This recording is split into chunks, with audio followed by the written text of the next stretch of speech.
Hey, thanks so much for being with us on Conquering Retirement. I'm Brad Johansson with Northern Alliance Financial CEO Lance Gilman and Jeremy Barnard. Guys, always good to be back with you. I want to talk taxes today. Aren't you excited?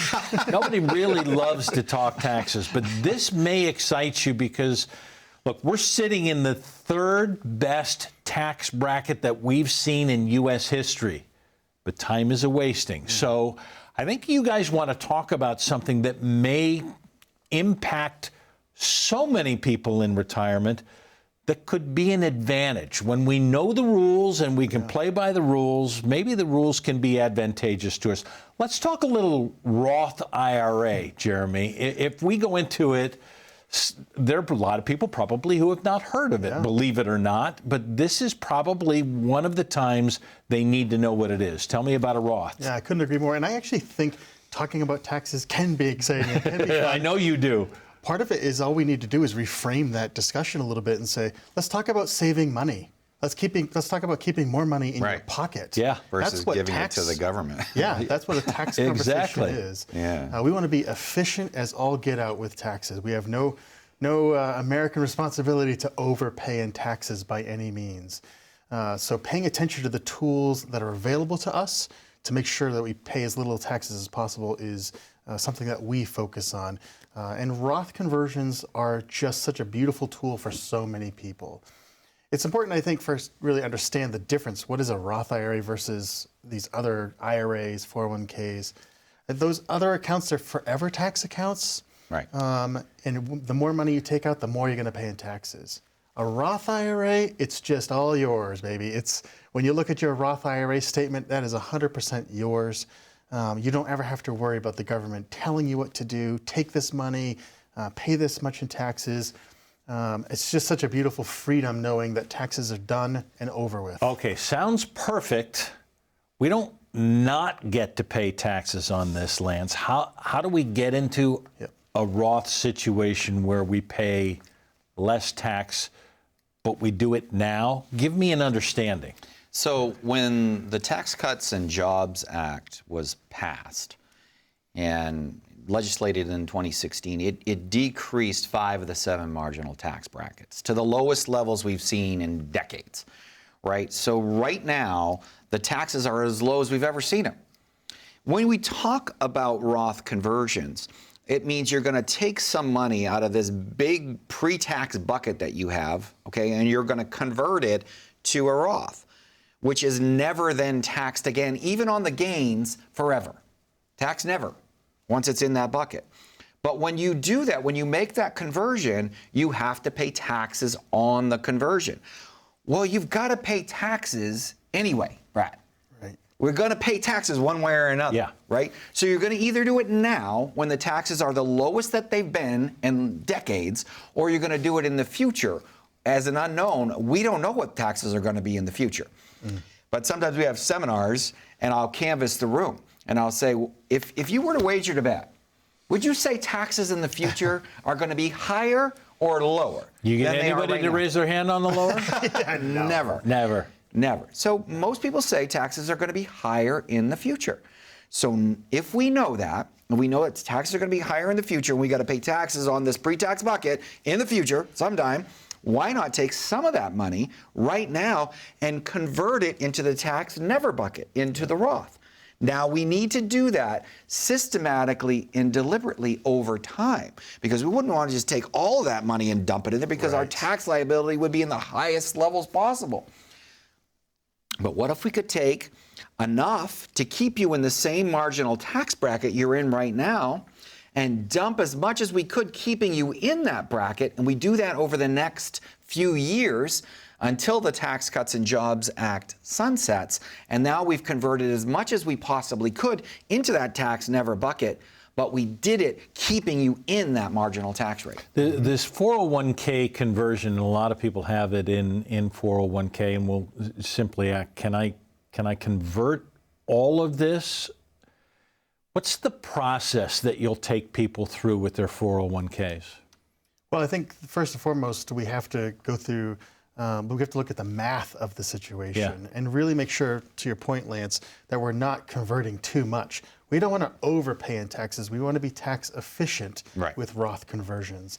So while you could, in theory, move your entire 401k to an IRA, then a Roth IRA, you could theoretically do that in 1 year. It's hard to imagine that's going to be in your best interest, to say the least.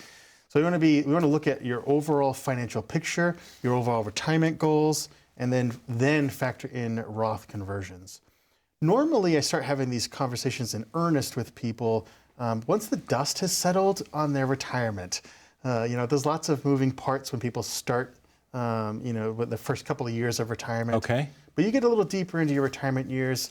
It's definitely a conversation we should be having because it's just in your best interest to take care of taxes. The other thing is that when you retire, like the year you retire, your income is going to drop substantially. Why?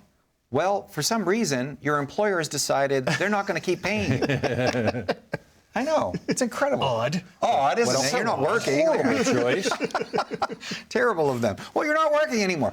But the good thing is, what happens, as Jeremy said, so they're not going to pay you anymore. They're not sending you those checks unless you have a pension. If you're in one of those categories, or you had a job where the employer was actually offering a pension when you first started and your grandfather, great, then they will keep paying you because you got a pension. But most people, they're not going to have that paycheck coming in every single month, and so their income drops. Now, if your income is going to drop 50, 60, 70,000, that's a lot of margin we have, right? Yeah. To start thinking about doing some of these conversions, Brad, right? Because our income has just dropped by $60,000. We've got a lot of margin to now take that money that we have in that 401k or 403b and start really shuffling some money over and keeping us in that same marginal tax bracket that we were in prior to retirement. And so, but the other thing that we can do is while you're still working, we can still look at, now maybe we can't convert as much while you're still working, but whatever we convert while you're still working, we're going to get you up to that marginal tax bracket, convert what we can, and then when you retire, we're going to put a whole lot more over the course of the next year, year and a half. Why? Because the tax cuts, and there's a limit to this, Brad. Yeah. And you had said, we've got to act. We have a season to act, and that season is now. We basically have until now, until December of 2025. What happens at that point? The Tax Cuts and Jobs Act at that point sunsets, which means what? It expires, which means at the very least, we're going back to those original rates prior to the Tax Cuts and Jobs Act, which were higher. We could even go higher than that. We don't know. But we know at the very least that we're going back to those higher rates. So, Brad, we have a window of time that we have to act on. And from now until December of 2025, where we can do some of these conversions, get them into that tax never bucket once we pay the tax, and decrease the amount of this huge taxable bucket that we have that we're going to have to face when we have to start taking required distributions. Unfortunately, you are playing a game, and you're playing a game with the government. Would you like to know the rules? Or would you like them to tell them to you later? We know what the rules are right now.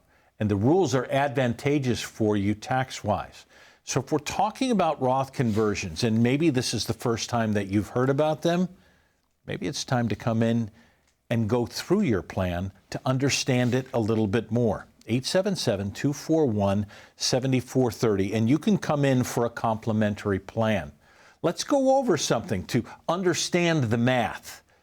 It's better to play the game when you know the rules. We know what they are until the end of December of 2025. Let's play the best game we can right now. Come in for a complimentary financial plan. Let's make the rules work for you. We'll be right back. Our team at Northern Alliance is very diverse in terms of the services that we offer. We do take a team-based approach. We carry multiple licenses so that clients can do everything within the Northern Alliance financial team. If it has anything to do with retirement, that's what we specialize in. Budget planning, tax considerations, Social Security strategies, risk management, long-term care, Medicare, health planning, as well as legal and estate planning. We really are a one-stop shop. There's Lance, Gilman, Peter Hansen, Jeremy Barnard. Barnard, myself, we do have a staff that is great. In Maine, we have multiple locations to cover the vast array of the state. You know, you can come in and have a conversation in person. And a lot of people are looking for these days. Things after COVID have changed to more Zoom, phone call sort of things. And we'll do those things, but we appreciate and would rather have you come in person and have a conversation face to face like this. We're pretty approachable, and we're going to listen to you. We're going to try to determine what your needs, your aspirations, those goals are, and then we're going to do everything that we possibly can to help you meet those goals. It's lighthearted, it's carefree. We laugh like crazy. An atmosphere that I don't think is common in a lot of other practices. We were talking about how well the team is bonding together, how similarly we all think in that what we do, we want to actually make a difference. Average, everyday people helping average, everyday people. You know, we truly do put the client first. Our mantra has been, when you take care of people, people take care of you.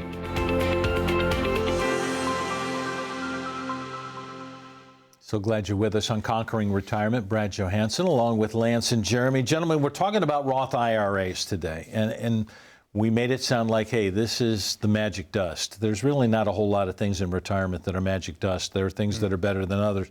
There are some downsides to Roth. Make sure people understand that. What are the downsides to Roth? Yeah, so I think first thing on the downside for the Roth to pay attention to, maybe not for Roth contributions, but or conversions, but for Roth contributions, if you're in a higher tax bracket, you might not want to be doing Roth conversions to keep your income bracket down. Once you get into retirement, we don't have to worry about that as much. Then there's a 5-year rule with regards to Roth accounts. So a brand new Roth needs to exist for 5 years before you can take out the growth in the account. Okay. You can always take out the principal. If you put $5,000 into a Roth and it grows to $6,000, and in a few months you want to take out the original $5,000, that's fine. But the growth you can't take out without penalties for 5 years. So it's a 5-year rule, we call it. Yeah, I think the other thing too, and just in terms of awareness, is that many companies now offer a Roth component as part of their employer plan, but they never told the employees that they did it. They just added it exists, but they don't didn't even share know the it. information. Yeah, so I think that is kind of a downside, because if you don't know that something is available to you, how are you going to take advantage of it? Right. You won't. So what you got to do in order to understand that is you have to go and talk to your employer, somebody at your HR, and just say, do we offer a Roth? Yeah. Do we offer a Roth as part of our employer plan, or my 401k? Is that something that I can contribute to? Yep. And if you can, then why wouldn't you try to take advantage of that? Sometimes the employer is going to put their money into the traditional 401k, right? Because that's how they get a tax advantage. They're typically not going to match your Roth, Right. because they would get no tax advantage by doing that. But many times, if you put, let's say you're contributing 10%, which is what we've always suggested, is that every time you get paid, every time that you receive a paycheck, 10% of that should be going to where? To your future. Well, what if you put that 10% and you put it all into the Roth? You could do that. And as Jeremy said, well, if your income's really high, that might not make sense. And that's why we need to have a conversation. Right. It's like, well, what's the effect of me putting all of my money into a Roth? Will that affect me negatively from a tax perspective? I don't know. We don't know. We have to sit down and figure that out, right? But we can figure it out, and we can do the math. But if it's not going to put you into a higher bracket, or if you're just starting out, why wouldn't you put all the money in a Roth, into that tax never bucket? Right? And then they're going to match into the traditional 401k, but you might not know about it. So that could be considered as a negative thing. But you got to ask the question. There is also a psychological component that I think is a possible downside. When you look at, if you're doing Roth conversions and you go 100,000 from your 401k to a Roth IRA, but now you only have 80,000, let's say, or Because you paid the 75. taxes? You took care of the taxes, but it's psychologically a little difficult to go from 100 to 85 in whatever time frame in a quick period of time.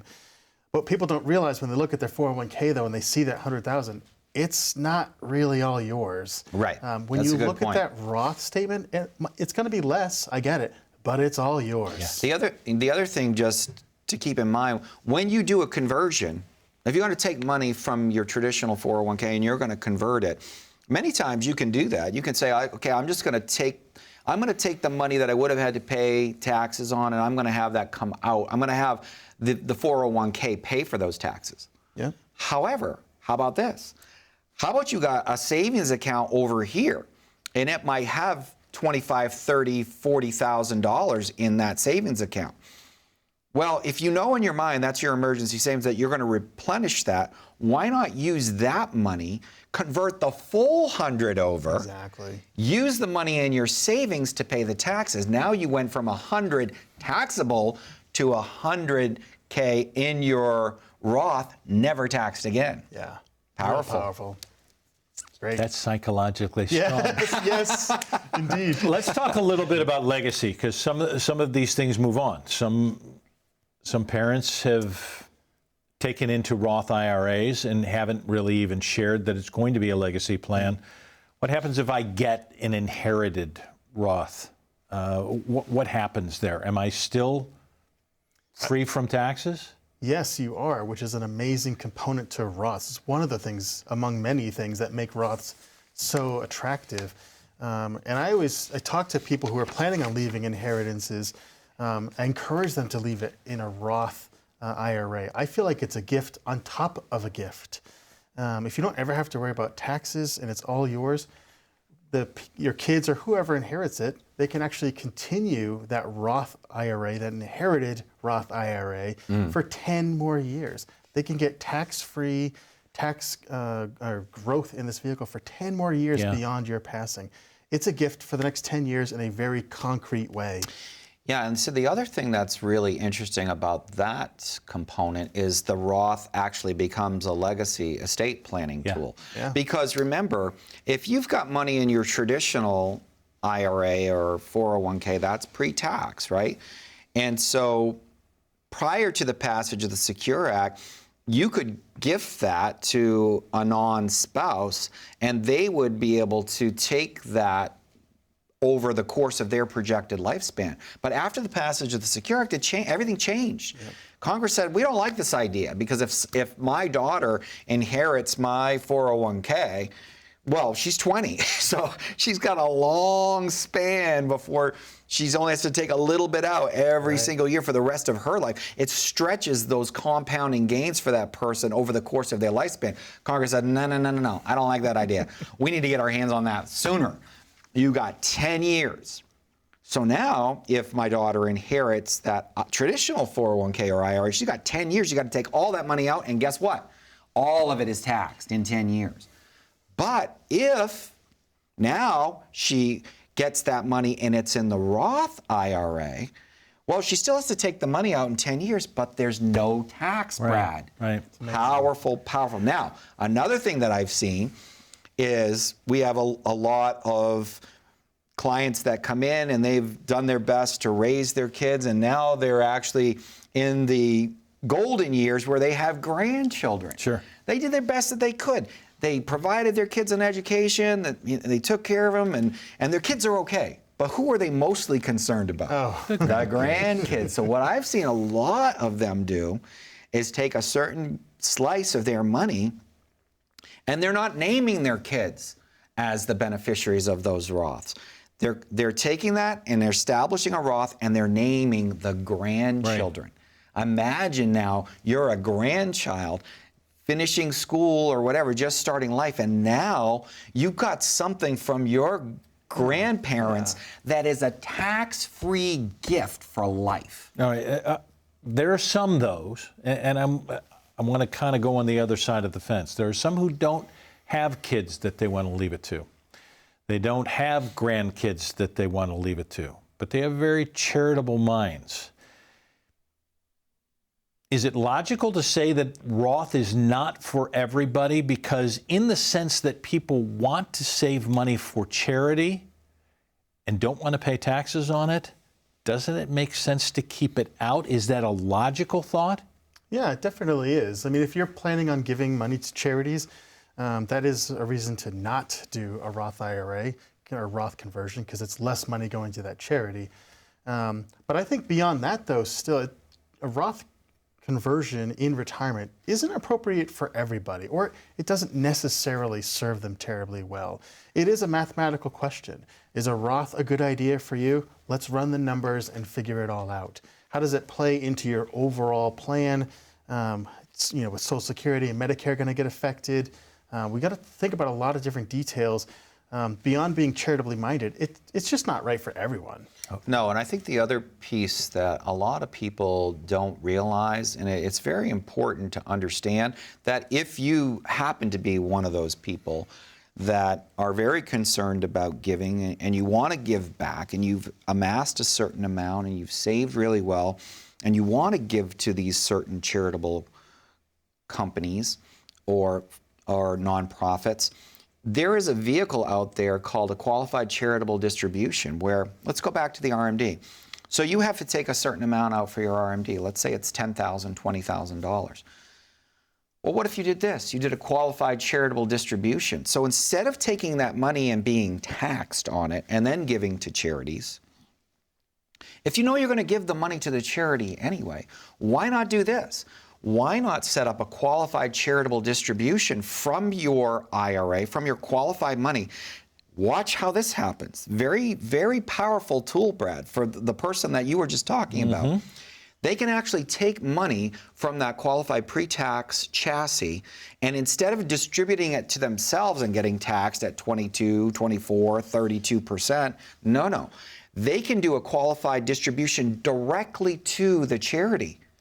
No tax. No taxes. Why? Because you're taking that money and contributing it to a nonprofit organization. We have people in the office that do this all the time, Brad, where they want to give money to a charity, but they don't want to pay the government extra. Well, then don't take the distribution yourself. Do the QCD. Right. If you have never done that before, if you'd like some more information about how to do that, just give us a call. We have a great amount of experience doing that with all of our clients. What I love about that, too, when you give directly to the organization like that, if you're in the 22% tax bracket, what you actually gave them is 22% more that year. Exactly. It's a beautiful thing. You're giving way more to them just by using a QCD. Exactly. Powerful. We're talking about powerful tools, and the Roth may be one of them.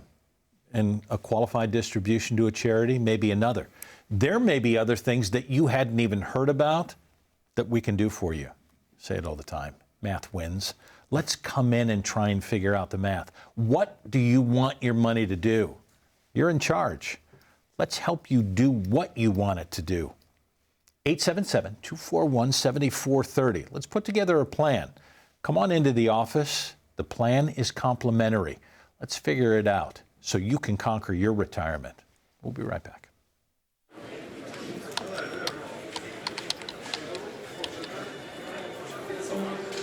The work never seems to end until the day it finally does. After nearly a lifetime on the job, you should be rewarded for all the time you spent working. Whether that's crossing off items on your bucket list, learning a new passion, or rekindling the love of an old one. After all, life isn't over when you stop working. It's the start of an all-new chapter. The one where you're the writer and you get to choose how your story will go. A way to achieve that is by having a clear financial plan to sustain your golden years. The biggest fear most retirees have is if they'll have enough money to maintain the lifestyle they've always enjoyed. Having a plan to help protect you against the curveballs life often throws will help to maintain your lifestyle. Call today to get your free written financial plan so you may live every day to the fullest and enjoy the retirement of your dreams. So glad you're with us on Conquering Retirement. Brad Johansson with Lance and Jeremy. Gentlemen, we don't have a whole lot of time, but I do want to talk about Secure Act 2.0 and the possible rollover to unused 529 plans into Roths. Explain that for us, Lance. So this is very important and very powerful to understand. So Secure Act Part 2 is passed, and sometimes if you have a 529, what's a 529 plan? A 529 is like a college savings plan. Right. So you've graduated from high school and you're going on to school. You've got a 529. Now, if you were born in Maine, there is something that was established through the Alphon Foundation and the Finance Authority of Maine, where every single child born in Maine has a $500 scholarship already established for you as a basically college savings plan, but you have to claim it. If you don't claim it, then that money's just going to go back to the pool. Many people haven't claimed it. Yeah. So, but what happens, Brad, if you have a child that didn't go on to school, didn't go on to trade school, didn't go on to college? Now they got all this money in this 529, tens of thousands of dollars. What are you going to do with it? Well, if you don't use it for educational purposes, then basically you can't use it. So you'd have to give that to another child or redirect it or do something. Okay. But the new legislation essentially allows you to take that money, the Secure Act Part 2, and take some of that money and convert it to the Roth in that child's name. In 2024 is the first time you were ever eligible to do that. I just did it for my daughter this year. I took $5,000 of her money and dumped it into a Roth. Why wouldn't you do that? If you know you're not going to use that money, because you have to use that 529 money to pay for college tuition, and it has to go directly to the institution. This is another one of those things, as you said, you have to claim it, that some people may be ignorant about, that don't understand that it's there. They don't even know that they have the money. So even if you moved from another state and you came into Maine, there is a fund that is established for every single child that's school age in Maine. And so, number one, if you're a parent or a grandparent and you have school-age kids and you don't know whether you have a 529, you have a 529. This is one of those, Jeremy, with a lot of people coming in that you say, let's make sure you understand what you have the ability to claim. Yeah, and I think what you're talking about too is let's look at how all these things play together. You know, how does this affect Roth IRAs? How does this affect college planning? It's all related.